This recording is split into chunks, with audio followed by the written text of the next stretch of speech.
Just thought we'd catch up today, going over a project we did down in the Wangi area, and it was a great example of just showing you some simple little things to think about when you're doing a stacker block retaining wall. We came down to this job and had a look at it for a client, and it had been built and probably built to specifications as the blocks say, but there's a few little things that you need to consider when you're doing it. As you can see on this block work, you can see where it's starting to fail and fall away. And it's usually due because it's on a road-based footing and it's had some sort of washout with water or pressure from the garden or any other situation. So it's one thing to remember. Although you can use a road-based footing with these blocks, and it is how they are specified, sometimes it's worthwhile just putting them in a small concrete footing. It saves any washouts that can happen and really holds them a lot more structural.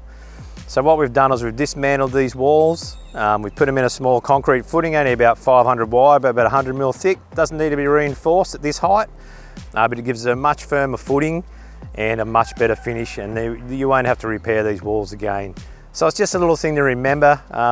You can use that road base in situations, but you really need to have at least half a block buried in under the ground so you don't get a washout. So a good little tip there.